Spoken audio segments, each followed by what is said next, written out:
Selamat mendengarkan podcast ini. Shalom Bapak Ibu dan saudara-saudara yang terkasih di dalam Tuhan. Kebenaran saat ini berjudul berkuasa atas dosa. Saudara-saudara, hal kesucian pasti menyangkut integritas.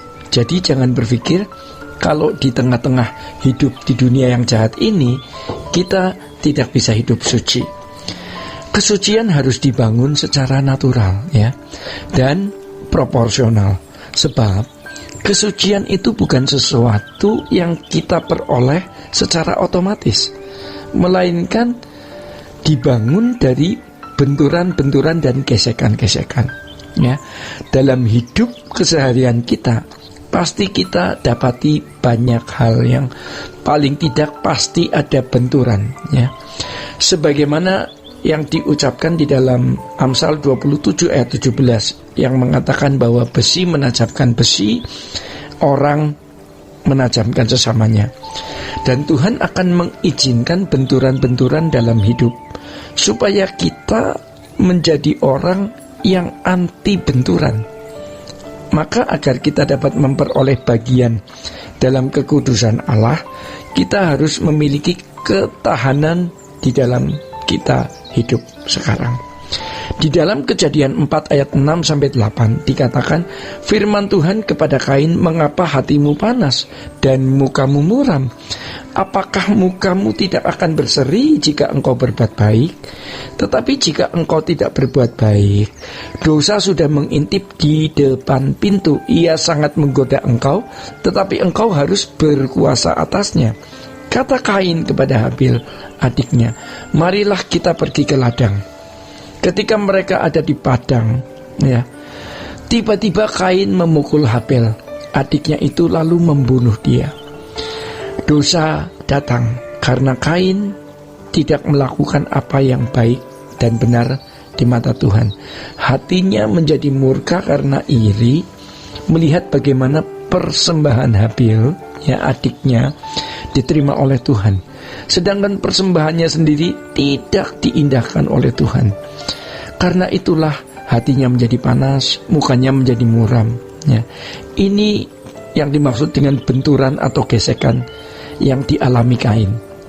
Tahukah kita bahwa ini adalah kondisi yang sangat disukai oleh dosa? Hati yang panas karena iri, hati yang murka ya, yang mudah sekali untuk dipengaruhi ya. Iri hati adalah salah satu sikap untuk mementingkan diri sendiri, namun lebih sulit untuk dideteksi ya. Dampak terburuk dari iri hati adalah hilangnya kebahagiaan. Jadi karena iri hati membuat kita terlalu berfokus pada berkat-berkat yang hadir dalam kehidupan orang lain, sehingga kita buta ya. Sehingga kita buta jika melihat berkat-berkat dalam hidup kita sendiri. Ujung-ujungnya kita lupa bersyukur yang sejatinya adalah kunci dari kebahagiaan. Jadi Bapak, Ibu, dan saudara-saudara yang dikasihi Tuhan, penyebab iri hati adalah fokus kepada kenyamanan hidup orang lain.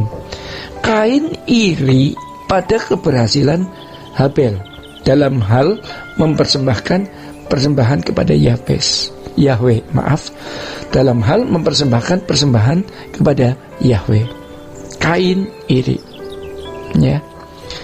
Kalau kita memperhatikan ayat di atas, dosa sebetulnya belum masuk ke dalam hati Kain, baru mengintip di depan pintu, mencari-cari jalan untuk bisa masuk, dan dosa itu sangat menggoda.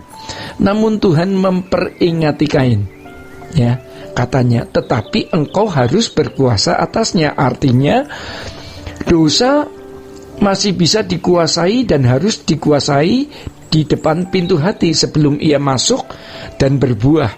Dengan kata lain, waktu yang paling baik untuk mengalahkan dosa adalah di depan pintu. Jangan sampai kita membiarkan dia masuk, sebab kalau kita buka pintu sedikit saja, dosa tidak akan ragu untuk segera masuk ke dalam. Apa pintu masuk ke dalam hidup kita? Yaitu mata dan telinga. Itulah pintu menuju ke dalam hati kita. Iblis menggoda lewat mata, lalu mencari-cari celah untuk dapat masuk ke dalam pikiran. Kita lihat bagaimana dosa begitu berkuasa atas manusia. Itulah sebabnya bersyukur atas apa yang Yesus sudah buat untuk kita semua, ya. Dia sudah mengalahkan dosa dan maut. Kita harus bersyukur terhadap apa yang sudah Yesus lakukan untuk kita. Ya, ia sudah mengalahkan dosa dan maut. 1 Korintus 15 ayat 55 sampai 58 mengisahkan seperti itu. Namun demikian saudara-saudara, meskipun dosa sudah dikalahkan, bukan berarti bahwa dosa itu tidak berdaya. Dosa masih tetap melakukan apa yang biasa dia lakukan, yaitu mengintip di depan pintu, mencari peluang untuk bisa masuk. Terutama apabila kondisi hati kita tidak baik. Itulah sebabnya Bapak, Ibu, dan saya harus memagari pikiran kita dengan perisai iman, dengan kekuatan kita sendiri.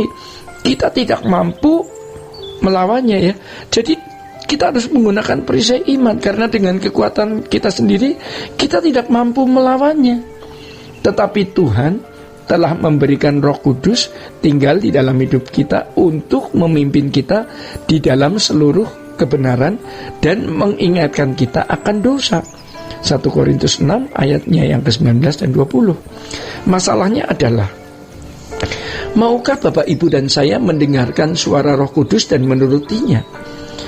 Ya, semakin kita mau taat kepada Dia, semakin kita mau berserah kepada Dia, semakin Dia akan memimpin Bapak, Ibu, dan saya. Atau malah kita tidak mau mendengar suaranya. Lalu suara siapa yang kita dengar selama ini? Ya. Jadi Bapak, Ibu, Tuhan bisa menempatkan orang-orang di sekitar kita yang bisa menegur kita, menasihati kita, bahkan membimbing kita. Hanya jarang kita mau ditegur, karena hal tersebut menyakitkan. Teguran itu biasanya menyakitkan, dan perubahan itu sulit terjadi kalau kita hanya mau mendengar dan menaati apa yang kita mau dengar sesuai dengan selera kita saja. Banyak orang mau maju, banyak orang mau berhasil, tetapi tidak banyak orang mau dikoreksi pada saat mereka melakukan kesalahan. Yesus pun harus belajar untuk taat, dan dia belajar untuk taat melalui penderitaannya. Ibrani 5 ayat 8. Jadi Bapak, Ibu, dan saudara-saudara, kalau kita mau jadi seperti Yesus, kita juga harus belajar taat di dalam penderitaan kita. Sejatinya kita harus mau ditegur dan berubah selagi masih ada kesempatan. Bapak, Ibu, dan saudara-saudara sekalian, demikian kebenaran saat ini. Tuhan Yesus memberkati. Sola Gracia.